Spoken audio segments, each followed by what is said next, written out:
TRUTALK, brought to you by Truland Equipment. Join us as we explore cutting-edge machinery, groundbreaking technology, and inspirational stories from the field. From the dedicated efforts of our team members to the triumphs and challenges of our farmers, TRUTALK brings you along every step of the way. Whether you're a seasoned agriculturalist or simply curious about the industry, tune in to discover the fascinating intersection of technology, agriculture, and green machines. TRUTALK, cultivating true conversations.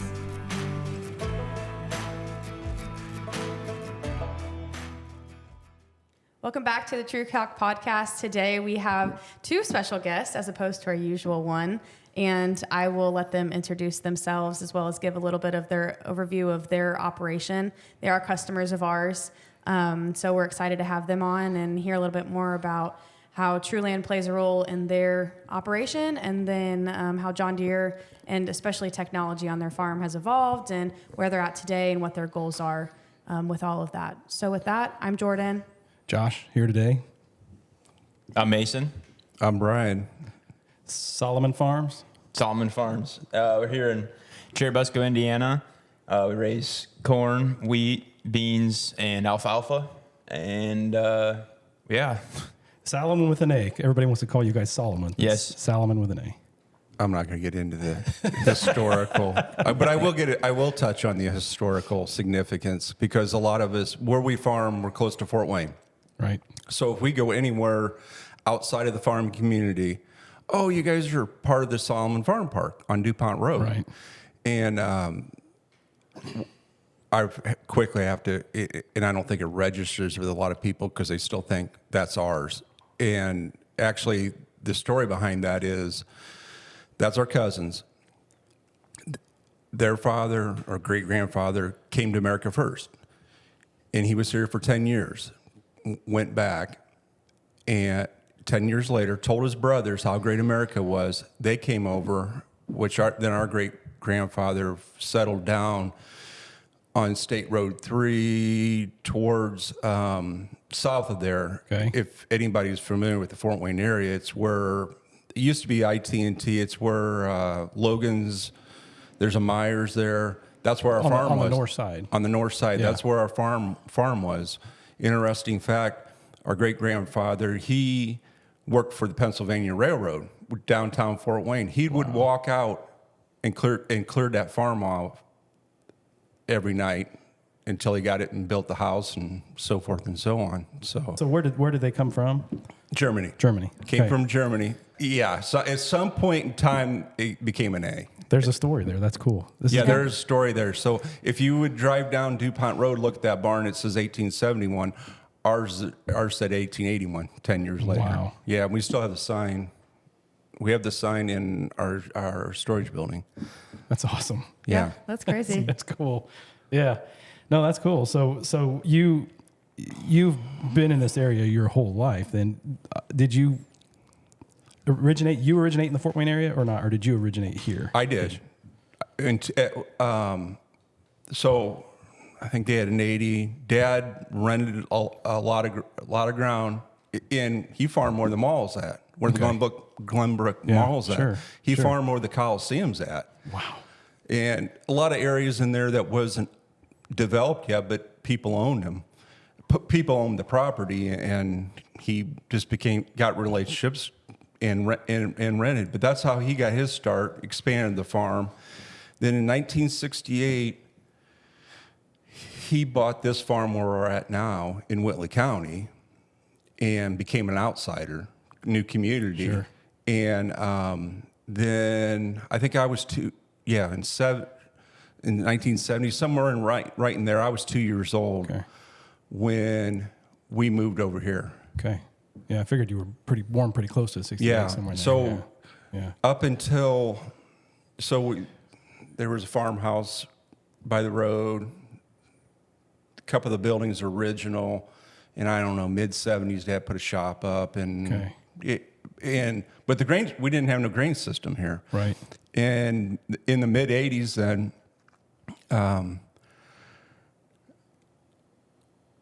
Grandpa sold the farm to IT&T, but he had a lifetime lease, so we still had the farm there. There was only 80 acres, but all we did there was make hay. Okay. and but the primary grain system was there. But when all that transaction happened, Dad put a new grain facility up here, and then moved it all, and off we went to the races rest here. is history. The rest is history. As they say. Yeah. It's cool. That's really cool. Yeah. Yeah.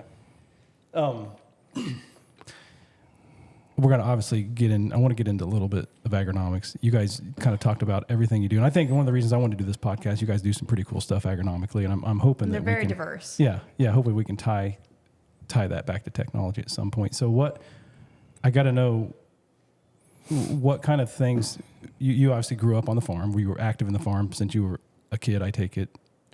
My plan of becoming a surfer / motocross star and going to California didn't pan out.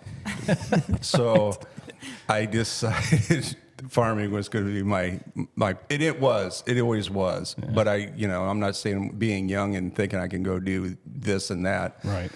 Never panned out. So what kind of things, I got to ask this question, what kind of things, knowing that agriculture's changed a bunch and what we do agronomically has changed a bunch in technology, what kind of things do you still bring back to the farm that you've learned from your dad? I mean, considering how different it is now.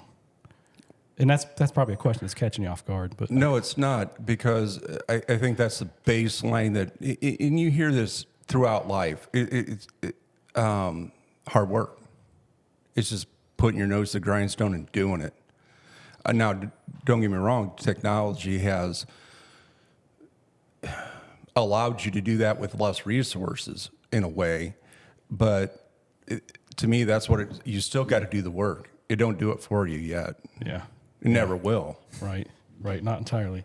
Yeah. It's made some things easier, made some things a little more efficient, but if you're not willing to work, it's not gonna happen, is it? Mason, another question I have before we get into technology is why hay? Why are you messing with hay? Hay's hard work. Well, you just said you got to work, but kind of started, I don't know, 5 years ago or so. Dad had mentioned hay. They'd always made hay when they were younger and everything. And when I was young, they'd kind of gotten out of it by then. And whatever, didn't do nothing with it. And then was in school and just kind of got a phone call and about doing would you be interested in doing hay at the farm? And we're here today. So got a baler and this and that. And then went from nothing to making it all. And it ended up making a whole nother season in the summer that wasn't really prepared for. Right. And now instead of just getting a break in the summer, it's planting, making hay during harvest, and then you got harvest. So it's a lot going on, and you want to pull your hair out, and when you're doing it, and then now this time of year you're wishing, I can't wait to make hay. So that's just kind of how it goes. But yeah, I think that's how they say addictions get started. Yeah. Well, you don't do much little square bales. No, they're all big squares. Yeah. But I will say, and you can ask Dad, is the small squares, they're hard to do. And, it's a lot. That's definitely all labor, right. A lot of labor. But the big squares definitely still takes a lot of time, and it takes a lot of bodies to just get that stuff done. It's a different kind of logistics. Yes. But the manual labor is a lot less, which is awesome. But the skid loaders and all that other stuff that you need to move in trucks and semis, and so it's just a lot different stuff. Yeah. In the heat of the summer. Yes. I'm assuming you baled hay as a kid too. And that's all I did. It was always on 100-degree days with no wind. That's all I did. I mean, from the time I could actually throw a hay bale to when fortunately I got to make that decision, so it was an easy decision. At that point in time, I was done with it. Yeah. But it was all manual labor, and I'm going to say at our height, we were probably baling 150 acres of hay and, I don't know, 200 acres of straw. So we were putting close to 100,000 of small square bales. 100 bale the acre usually about what you probably pull. 80 to so 100. between the two, that's all we did. Yeah. And that's all I knew. Yeah. Hot, dry, dusty. But I would come back to school, and at the end of the summer, everybody like, how come you got such a good tan? Well, Right. You sweat it off. I was outside working all the time. And why are your forearm inside of your forearms all scratched up? Yeah, Yeah. well, the football team loved me because I was halfway, 3/4, I should say, in shape. Right. But Yeah. Yeah, it's work. It's work. You know, I've never had to do that. stand, I feel like I can't even say that I am like a farm kid or grew up around, because I just never had any part of it. Well, I still get made fun of because I've never I have thrown, but I didn't grow up throwing small squares either. So it's kind of the same story. It's like a rite of passage, Yeah. and You know I've what? just never experienced it. So I feel There's- like I'm like There's behind nothing or better something. than grabbing a bale of hay and throwing it up from the ground onto the top of a wagon and feeling like you're Hercules. Absolutely. So you know what I did have to do? I spent my time outside, and that is because I was made to walk bean fields and cut volunteer corn out. So I put in my due diligence. Instead of scratching my forearms, I scratched my legs, but yeah. That's what we would do. That pick up rocks. It was if you weren't baling, you're out in the fields cutting, doing something. Yeah, doing something, and it wasn't nothing mechanical. It was all labor. Yeah, then I got older and I learned that there was clethodum that existed in the world, and you actually didn't have to cut it out by hand. That's where that generation before us weren't in the depression, but they learned all them values, and it was they didn't have extra money to spend. Yeah. So you did it all by hand. Yeah. Sometimes I wonder if some of the farmers when I was a kid didn't just want to give kids an opportunity to work and do that work. Yeah. Well, Yeah. I think that that's what it was. Well, so fast forwarding a little bit into modern times. So you guys do a lot of, I would assume, as much as we've talked, foliar feeding type things, and you've done some wide dropping. No foliars. All you name it, I've Yeah. done All it. the Yeah. foliars. Yeah. So trips over the field, a good solid sprayer. I know you guys have a Heggie, if I'm not Correct. mistaken. Yeah. How many Correct. passes do you make average? Per crop or 1, 2, 3. Do you need two hands to count these? Yes. Or Probably we go at least 3 trips over all our acres, okay. Okay. sometimes 4. So you obviously combine some foliage with some herbicides, and again. Yeah, I mean, we can go down that rabbit hole if you want, but We want to. Okay, yeah, because once you get into that foliar world, lack of understanding of chemistry is your worst enemy because use this, but you can't use it with that. So Right. then you're end up I spent. Let's say I'm using a product that's $10 an acre. Well, I want the efficacy to be spot on, so I'm not going to mix it with herbicides. So then you end up making another trip, Right, thinking that I'm going to get an ROI out of it. Foliars can be a little subjective. Let's be Yes, honest, they yes, can. yes. And I'm a big foliar guy too, and I know what you're talking about. We want to try to limit passes, but it may not be the right time to put a pass of boron on. When you're shooting your herbicide on, or you talk about mixability, pH of spray solutions. There's a lot of things that Yeah. that Absolutely. come into play. But the reality is you're utilizing that sprayer and utilizing that kind of technology a lot. And I don't know how we get into the technology side, but we obviously need to. But my point of the question was going to be, how much has technology kind of helped? Let's back up how it all started. The technology. This is back in 94, 95, somewhere in there. First yield monitor was developed by Ag Leader. Yep. There's a company up in Auburn or Waterloo. It was DeKalb Ag. It was a co-op. A couple young guys worked there, and we bought fertilizer from them, so we were, a customer. Yeah. Well, they come to us. You want to put a yield monitor on your combine? Well, first of all, what's that? And then you're going, me being young, going, oh, that's so cool. And we're going to be able to do this and do that and do that. I mean, this is back, like I said, how many years? 20, 30 years ago? Yeah, almost 30 years. Yeah. 30 years ago, and you're thinking, wow, that's going to be so cool. Anyways, at that point, there was no GPS. Right. These guys built their own GPS units. So we had a box in the combine. It was, I don't know, 2x2, black box, had buttons on it, lights, and that was our GPS, so that we could geospatial Yeah. the yield maps with it. So we put that in, and then at that point in time, they had bought a variable rate fertilizer spreader, Right. and we were trying to tie it all together and and keep pushing. Right, layering that information. The early pieces of the puzzle. Yeah. And that's what we talked about in our last podcast was that gateway. That's why I love when we have students come in to we have classes come into the dealerships and things like that. And I talk about that first GPS and that first yield monitor on the combine was our gateway into this massive precision ag Yeah. industry that we have right now. Yeah. And I think at the time, people didn't know what was coming. Didn't see, yeah, how could didn't see the world that we're in today. But yeah, and exactly how could you? But it's changed so quickly. I mean, 30 years is. You look at the history of agriculture. 30 years is a small blip, and it happened quick. It allowed you to look at your crop. I remember a lot of the old timers. I graduated Purdue in '97, and I would say I graduated at a great time because two things were happening. Precision ag was just kicking into gear. The other thing was Roundup Ready technology was kind of kicking into gear about that time too, which made our lives a little easier at that time. But there are a lot of old timers.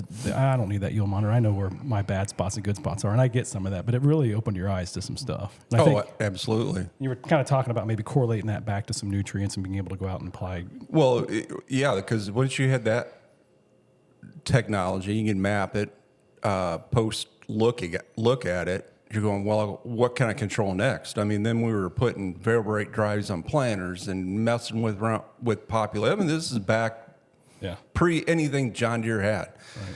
And so anything we could control, we'd try to control it. So it's kind of like, I'm not saying we're the only ones in the country doing it, but we were in that path of the first adopters, okay? Right, early adopters. To put it in that category, and we saw the value in it. Yeah. It just made us, and what was the value?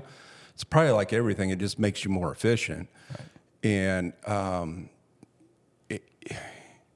And as you get in the world of foliars and the agronomics, you could always pose the question, does the product give you the ROI or is it the management? Right. And it's more the management. It was what I think, because you're out there in the field, you see what's going on, and that's where you get the gain from. And at a time right now is where you want to know what's paying and what's not. Yeah. Oh, absolutely. So again, it's a nice tie-in to again, taking the agronomic side, taking the technology, tying them together, validation, learning about ROI, figuring out what pays on your farm and what doesn't pay on your farm. Yeah. So, So with that, you've chosen to invest in some technology exponentially over the past couple of years, and really seeing value in that, incorporating more within your farm. Do you want to talk a little bit about what you've recently adopted? We can talk about your planter, combine, give the whole rundown. Automation, ATTA, I know you guys did that as well. Yep, So yep. What things stick out in your mind as far as the last few years and what's been good, what's paid, what you've liked and why? I'll let Mason start and then I'll finish, because I think our because of our age difference, I think our answers will be totally different. Yeah. Yeah, I know they will be. Good. That's good. So obviously, me being younger, I was into it right from the get go, straight, pushing buttons in the tractor and it's driving straight. That's not all I knew, but Sure. I just grew up with that. And as it's progressed, RTK and this and that, and I think it's always been like a staple. So I don't know anything else, I guess. When I don't run the auto steer and you don't run any of the technology and turn off, it just like stuff doesn't work, So what do you do? You're so accustomed to using it. And I think I'm at that age where I know that you can't always rely on the technology though. Yeah. And we rely on it so much though. And I think like this past year, we were planting and then they had the solar flares. Yep. And I knew that was big out west, and the people were just sitting in a field. They couldn't plant. They didn't, or they didn't want to. Yeah. And No, they absolutely could not. yeah, I think that's kind of an eye opener a little bit, because we're to that point. Oh, you can't even run your equipment, if the satellites aren't even available. So it's just that line of okay, well, we got to do this. We got to make sure we're on top of everything. If it's not sunny today, we're gonna have to just plow through it. But yeah. So if obviously the technology can be crippling if it's not. Absolutely. It's not working. And so this Right. past spring, we didn't have days to spend just sitting and waiting, or No. even hours to give. So it was pretty much you needed to plant while you could. And yeah, unfortunately, some people, there were a few more crooked rows that I saw. But yeah, no, I mean, I definitely agree that some people rely, and that is their crutch. And is there a right or is there a wrong? I'm not here to say yes or no, but I do think that, I mean, that's a strong observation and It's a call out a point for where we are today. Right, it's a call out for all of us to come through. When you guys need it to come through. And I love how you said that you kind of, this is not all you've known, but it's kind of all you know. And we talked about when we bring those students in, you guys have only known an age with cell phones. Sure. Right. You've Yes. potentially had a cell phone maybe in your hand since the day you were born, where it took us half of our life or a third of our life anywhere to where We were highly efficient.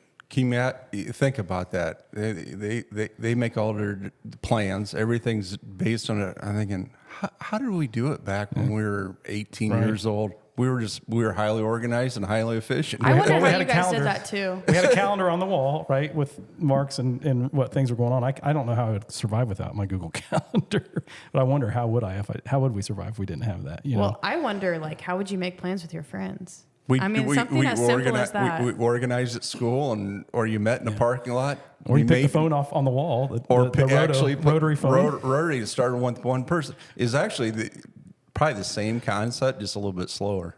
It's just with analog. Yeah. Yeah, you still had to talk then somehow. Oh, absolutely. Yeah, we were a lot more social. We didn't type, we talked, Yeah. Yeah, but You just but didn't I show would up. like to say that I'm pretty social. yeah. There's a lot of people that are social, and again, Mason, you've seen at your age some pretty crazy stuff happening. Think about what we've seen, at our age. It's crazy. Yeah. Yeah. What things do you like about in terms of the automation and things like that you have picked up over the last few years? So I really like the data that you're collecting from everything you're doing. How often are you in Operations Center? In season, I'd say when you plan, we'll plan now, and then from once planting starts, I bet I get that app is open every day. Sure. You're looking at data from what you did yesterday. You're looking at planning for today. You're looking at, I need to do this tomorrow. Where's this tractor at? Where's that tractor at? And I really like that feature. And going back to it's to me, it's all about, okay, we've got all this great technology and this and that, and we've gathered all this data. Well, now it's time to look at it. We need to actually look at it. If you can't interpret your data and go off of that, then what do you have it for? Yeah. Right. Yeah. No, I agree, couldn't agree more. And so what about some of the more autonomy features, the automation 4.0 features? So turn automation, machine sync, autopath. Yes. Your experience with that, what you've used, what you haven't. So when we got those, we got two 8370Rs in 19 or 20. And those, we got those, that was the first year that they had done the turn automation. And it was like it's not what it is today. I don't know what it was called. iTech. Yeah, iTech. iTech. And I had set it up, and I was turning on we were just inline ripping with the little 5 shank, and I'm just turning around with I'm like, this is so cool, this is the coolest thing ever. You're turning on the end row, and then I think you get some major props for finishing out that setup process. Yeah. Because yes. Everybody bailed early on that. It was, the only reason I think that got done is because I was inline ripping, and I'm just sitting there, What else is there chugging to do? along, Yeah. and I'm like, I'm going to turn this on. And it was a lot of steps. I can't even believe I figured it out. But now it's, a couple of buttons and you got the field set up and you're good to go. To be honest, I haven't used it a whole lot recently, the turn automation, and we've kind of talked about it. I think we can turn better ourselves, but we're in the tractor, That you have the fact that you're in the tractor. What else am I going to do? You know, I want to turn the tractor. I want to run it, you know, still at the same time. Now, if I'm not in the tractor, obviously, you know, it's a completely different story. Yeah, you know, you have to have all that stuff. So it's just, I think being the fact that you're in that, sitting in there and you're seeing everything, I want to still run this rig. You know, I think there's still that connection. I don't, with me at least. Oh, I like it. And it's different. Everybody's different. It's funny you say that because I've had customers that will just say the opposite. Like I can't turn as good as this thing can turn, but you want to stay engaged with what you're doing. Yeah, the only time I don't on the planter, I will on the combine, and it just, I don't know, it takes just to see if it works or not. Yeah, that's my thing. But it's. I think, why is it on there? I can turn the tractor. It is, in since we're talking with a John Deere dealer here, it's not the point of replacing you now. It's where all this is going. That's the reason for it. It's a building block. It's a building block. Absolutely. And that's a point we make usually in a lot of our trainings is that ATTA is a building block for what's coming. Now, we've got customers that maybe the wife's running the field cultivator and she's not comfortable, you know, and they'll want to use ATTA, or we've got the high school kid coming out and they don't trust him, you know, he's using the ATTA. So there are places for that. But to me, I'm offended by the wife comment, but well, I see where you're getting that's at. a real story. I mean, we've got a customer that wanted it because she wasn't comfortable. She wanted to use it. Yeah. But the reality is they're building blocks, like you said. So you understand the philosophy of what John Deere's thinking going forward, because once you get to full automation, how does this thing work? Well, go back to turn automation when you were in the cab. They were all the building blocks. If you understand how it works, that transition is going to be a lot easier. Yeah. And that's what we tell people. They're going to be prepared for autonomy if the people that are doing the automation are going to be ready for autonomy before the people that aren't. Absolutely. Sorry, Jordan. I cut you off. For what? What's new? I think something that we've sorry to cut you off again there. I'm just going to stop to here. Something that we've definitely really like is machine sync. Okay. I think we like it. I like it. Why? So not only with the grain cart, but we've run 2 combines before, and you can run both the combine. You can see what both of those are doing. That's base machine sync is what I would consider. And then you throw the grain cart in there. And so when we demoed the S7 combine last fall with the active speed, harvest automation. That's where you have to have machine sync for something like that, because if your combine's going from 5 mile an hour all of a sudden to 3, and you're unloading on the go, you don't know what's going on, you know. And I think that's something in the past, just to add that in there. But something in the past with machine sync for us with the grain cart is you just take out that error, you know. When the combine's running the grain cart, combine knows everything that's going on. So when I think that it just makes everything run smoother. That's a lethal combination. Yeah. Harvest automation with machine sync. Yes. Yeah, it's awesome. And I would say it's almost necessary. Yeah.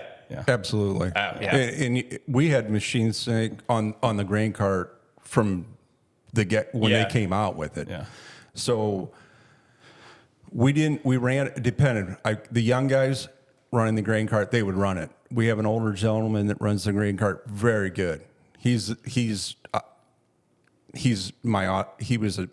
autonomy with a human in the cab. Right. Oh, okay. We ran into problems with him running it, so we just shut it off, and that's fine. But once again, the building blocks going. Why do you even have it? Well, at some point in time, I mean, our combine had the first generation of the Harvest Smart, you know, where it would speed up. It didn't work. It didn't work as good as the version that's out now. Right. It's all building block. I'll use that term again because it's all been building blocks. Because not because I have a gift or anything. Do I think where this can be? No, it's taken 30 years to get this far, and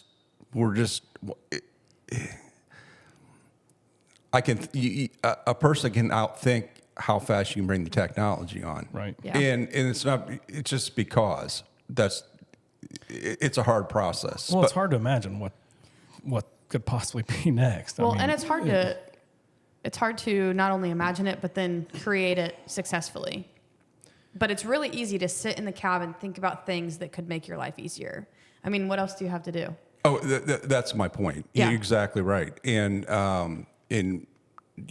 obviously, well, I'm going to start doing. We're going to build our own equipment. Well, you can't reinvent the wheel. You let John Deere do that. Your in-cab thoughts are much bigger than mine. That has never crossed my mind. Don't want to reinvent the wheels. What you're saying? Yeah, because you know, as a farmer, you're thinking, well, why are you doing it that way? I'd rather, but you got to put yourself in the perspective. Hey, they're looking at mass market. Okay, we have to adapt to how they do it, and so forth and so on. And that's fine. That's fine. Yeah. Well, I remember, and this is a very minuscule example, but just to show how long some of these changes take to actually implement. Like, everybody knows that it's a good idea, but how are you going to get there for a mass market situation? So the color-coded hydraulics, I remember how long it took. I mean, you were putting colored tape on them. Right. Something so simple. Yeah, and now it's I don't know if I would look at a tractor, that would be its like aging factor. Yeah. We walk around it and you're like, "Oh, there's no colors back there." You know, that's funny you say that because, the first time, I think the first input we had that had all that on there, I'm going, I'll figure out which ones it is, and I'm not even going to look at the colors. Because I thought, well, we just put zip ties and colored zip ties and all this stuff on there to do that. Now it's just... Got the symbols on it for which side you put it on and everything. Which is, it just... But it's so small. It seems like it should like have a been so no-brainer. simple to do all along. Like, why were and I'm sure that plenty of people, whenever they talk to John Deere, they said, "Why don't you do this? Why don't you do this? Why don't you do this?" But it just took a long time to actually implement. And technology is no different. In fact, I would say that once you start getting into the autonomy, it's much more complex because you have the legalities and the safety, and there's so many stipulations that go along with that. So, now I did want to talk about one thing before we get into autonomy, but I did want to talk about demos. So you demoed a planter 2 years ago, and then ran it for the first time for the whole season. Mm-hmm. And you actually bought the demo planter. Yes, correct. Yes. This was your first season with that plan. Yes. Because we did demo That it would've been last the year first and a half season. ago. Yeah. Yep. So, and then last fall, you demoed the S7. So, and we don't need to get into the particulars of those machines, but was there something in particular about those machines, or how did the demo play into your decision to go that route and purchase that equipment? And how did you also get to showcase technology at that time that you weren't potentially using before? So the planner, probably you can talk about that more than anybody. That was a leap. The planner was going to be a leap of faith for us because we had all the technology that you possibly can imagine on a planner because we built it ourselves prior to that. And so I think I built that in 2013. It was just getting. It was time for an upgrade. It was either a complete overhaul or moving to a new planner. And that time was about the time where you were having trouble getting parts for, or getting kits from other companies. Oh yeah, that was an overhaul might not have been an option at that time. Post COVID. Yep. As we move forward in technology, I know one thing: it's going to have to be a full John Deere planner to be autonomous, and I know it's coming. So, do we make that upgrade? If we're going to upgrade planners, are we just going to go to John Deere? So the demo is really important because I want to see how one I've looked at them since they've had the exact rate and all this stuff, but to see it really work, the demo was really important. So we, leap of faith. Let's go all John Deere because it's going to happen sooner or later for us. Yeah, and I think it's great that you had that foresight of seeing what the goal was for your farm and how what you had was working, but there was a better option for the future, or how we had to. But a demo played a key role in that, so I think that's important too. Absolutely, I was so thankful that we got to demo it because let's take you out to a field and look at it. No, I wanted to actually run the thing, and I got to run it and felt comfortable. And especially when you had such a side-by-side comparison. Because we left strips in the field and brought our planter back and filled the field in later on. So it wasn't any difference. Yeah. Good. Success. So then you demoed a combine. Yep. So do you want to talk about that? And that was the harvest automation and all of the new components for the S7, new body style. What's your current combine? And then you go into the S7. You want to talk about that? Yep. So we have current combine is a 780, and we kind of, should we go into that? The only reason we have a 780 is because our old one caught on fire. We had a 670, and it caught on fire 2 years ago. I was going to say 2 years ago. You guys I put guess. some acres through that combine. Yeah, though. and that's. I still think about that combine today. You know, that's just you know, you love that. There's just a good rig, you know. And so then we got the 780. It was just kind of a bad taste in the mouth. Like it's just the combine was great, but it's the fact that we had to get it You because had of to. this. It was you a know? forced decision. Yeah. And but it was nice to run the Combine Advisor. the Combine Harvest Advisor. Smart. Oh. Harvest, Yeah. yes. Yep. We got to run all that with the 700 series then. And we loved that, or I did. And so then they released the S7 come out, and then we were like, let's get a demo for sure. And when we demoed, it was like, holy cow, this is something different. You know, the combine's running 7 mile an hour right now, you know, and this is something we're going to have to change the farm, you know, change the harvest operation to run this combine. So I think that in itself was like, okay, we got something different now. And when you say change the farm, how No. many people do you have working for you? So I don't think we've said that. Yep. So right now it's just Dad, myself, and my brother Christian here at the farm, and We got part-time help. Yep. Yeah. Part-time So in help. the thick of it, how many people do you have? You know, trucks, carts, the gamut. 5 people. 5. Yeah. Okay.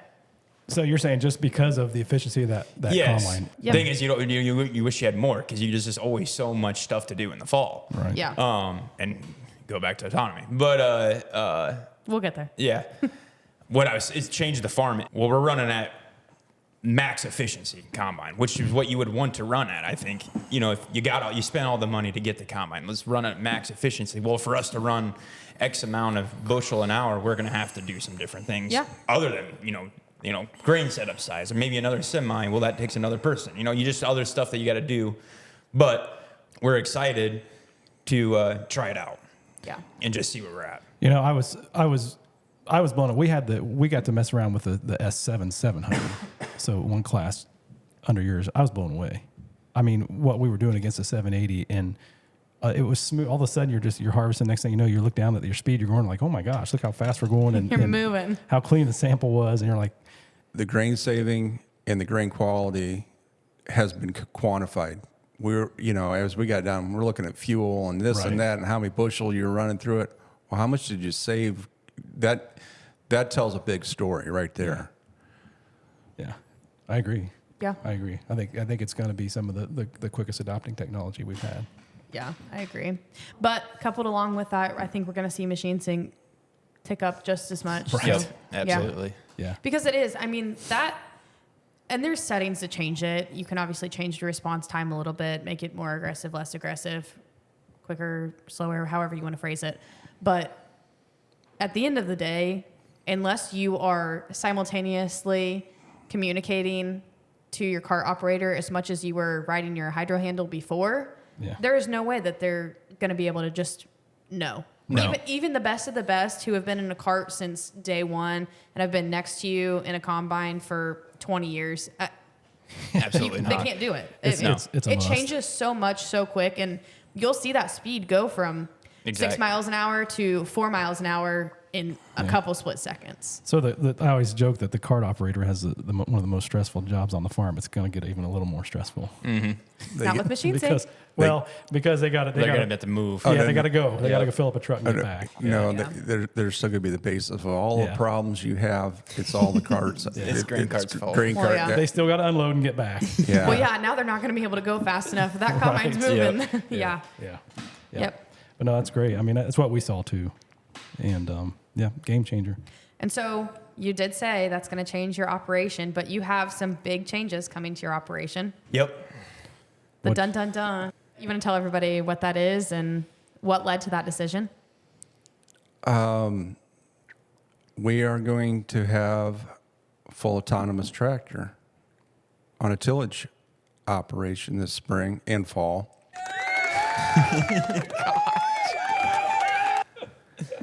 I just think it's for obviously everybody's going to have their own reasoning of why they're going to adopt that technology. Ours is probably a labor issue.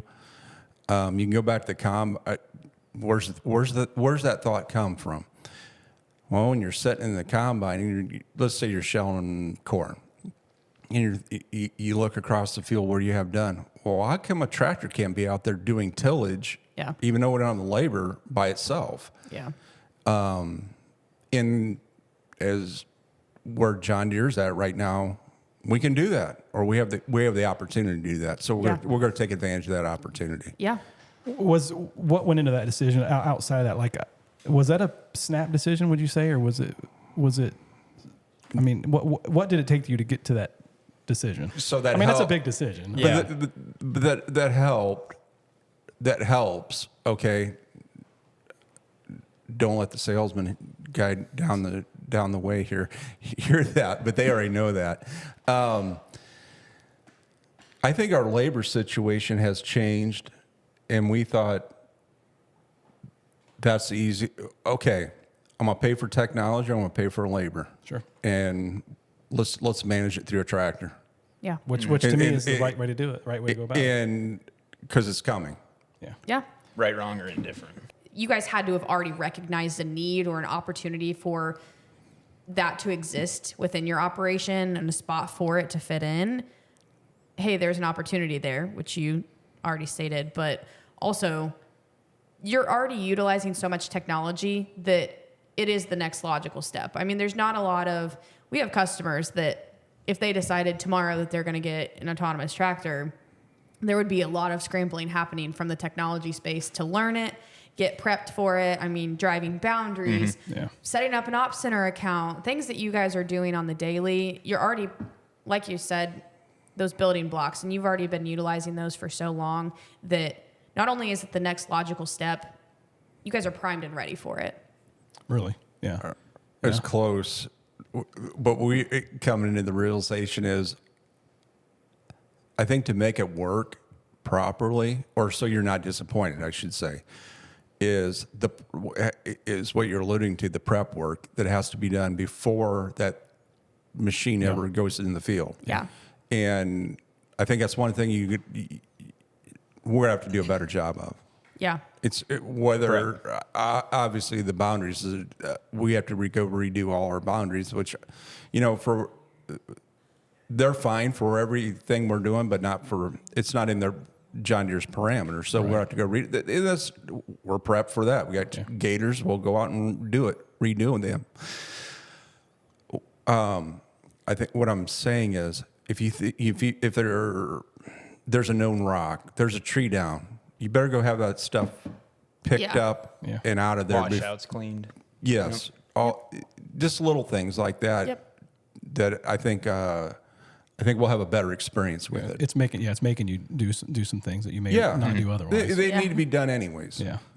So, well, I mean, we and also on the productivity side, I think that most people, when they think of autonomous tractors, will probably think labor number one. I really do. I think that was a big selling point of that technology, and the reality is labor is an issue for all of us. But we just got done talking about the logistics on the harvest side and tying up men and productivity of a combine. So I can just see that picture. Do you think that had anything to do with this as well at all, or not? Thinking about what harvest could be. My vision, I'll throw it out there. When John Deere first started, we're going to have an autonomous tractor, and there's people out there messing around with different platforms of that. I didn't think it was going to go the way it's going right now. I thought it would be smaller. We're going to move golf cart size equipment. We'll have a mass fleet, which that's a different logistical issue unto itself. But it seems as John Deere's plowed forward, we're going with big equipment, and we'll figure it out. Now, obviously, the world where we farm in, we have a lot of traffic. It's narrow roads, a lot of traffic. It's a different different situations. So we're limited by width of getting up and down the roads. So I thought, well, if they're going to go, if we can size the equipment and it's an autonomous, so what, I'm moving one piece instead of five. Yeah. Yeah. But I kind of, going back to where I envisioned this, I thought by the time I'm ready to retire, my two boys they're just going to sit in a pickup truck and run all this stuff from Ops Center. And I think that's going to happen. Yeah. I really think it's going to happen. Yeah. Kind of trending that way. And Yeah. I was like you. I thought we'd have smaller machines, but more of them. I really did. I thought I that's think a lot of people we thought had to that. do. Yeah. That was a very popular thought. But again, and it's like the See and Spray. We talk about See and Spray a lot too. It's unbelievable how that changed. What we thought was going to happen, and 3 years later, where we're at, that's a rapid change. I mean, this technology, like anything, when it came out, it had a lot of snafus, and in two to 3 years, it's working great. Yeah, Well, and I but- think you're snapping to emphasize a point, but it is literally happening within, Yeah. split seconds. Like these changes are happening so quick. And even though we didn't imagine the size of the equipment or See and Spray the way that it is, any of that technology to the exact specs, I don't think that anybody thought that it was going to move as quickly as it has. And the rate of improvement of bugs is Yeah. significantly quicker than it's been. Yeah. In the past too. So And I think that'll only exponentially get faster. I agree. I would like to know how many software engineers Deere is hiring in the next couple of years. That's all it'll be. Yeah. Yep. Which that is the key, because I got an issue out here. We got to fix it immediately. Yeah. Yeah. Yeah. Again, because you're handicapped, right? Without it. Yeah. Yeah. Maybe not him, just Mason. Oh yeah. I don't know how to run anything. But he makes a good turn. We know that. Yeah. That's for sure. So, Better than turn automation. well, exciting stuff, man. Yeah. We'll have Yeah. to do a follow up and see Absolutely. how your first experience went with the autonomous Yeah. tractor. I'm assuming yeah. we'll all have our ear pretty close to your Yeah. situation. 'Cause Yeah. It goes all wrong. And how did it work? Well, we had the tractor in a subdivision, and I don't think tilled that's going to be a over, problem, but We tilled through 3 yards in a pool. I don't think that's going to be an issue, but we just want it to work. no, Yeah. I think I would be more concerned about stops than. Frequent stops, Yeah. then not enough. Yes. Yeah. Yeah. Or we have a friend of ours that is actually from the other side of Fort Wayne, that they're going to have one too. And I was talking with him, and he goes, "Well, they're going to put electric brakes in them tractor." I go, "They want them to stop immediately." Okay, Oh, they do. They do. Yeah. If you're And- ever and in it, put the seatbelt on. that's Like- what he goes. He goes, "If you're ever in it, he goes, you got to put that seatbelt. It'll throw you through the cab." Yeah. So I think is John Deere's going to apply this technology. I think safety, liability is the first, probably the first thing on their list. Yeah, that is their utmost. It's a huge, talk about leap of faith. It's a Yeah. huge leap of faith Yeah. to put a driverless tractor in a field, Yeah. From that standpoint. So, Well, and I think it'll be great for this year. 'Cause I don't know for how much we're allowed to talk about. I mean, anything? Yeah. Okay, so because with this year, with just coming out, they're only going to be able to do back and forth, no end rows. Yep. I believe. So it'll be still a mega learning curve with that in Yep. itself. We're still going to have to get in the tractor, move it, do the end rows, and move it down the road, which is obviously how it's going to be. But just everything with that, I think it's just going to be a massive learning thing. So and you'll have logistics. You'll just say, we're going to have to figure work it these out. in rows and move it, and it'll Yeah. we'll figure out a system that works for you guys too. And But and I mean, I think you talked about full years and the success of them being on how you maintain them, the maintenance of your crops, and how you apply those, how you utilize them. This is the same exact situation. management technique. The success of this is going to be dependent on how efficient you are logistically in utilizing the technology that you have. Yeah. absolutely. Well, follow-up podcast, hopefully. I think that's why we're so excited. Yeah. Parting thoughts? I have none. As Chad would say, I am speechless. Yeah. No. Good. Thanks for joining us. Guys are great customers. And Fun to talk to. Looking forward to a follow-up. Yeah, really. Thank you for having us. Yeah, thank you for having us. We'll do it again. Until next time. Talk to you next time.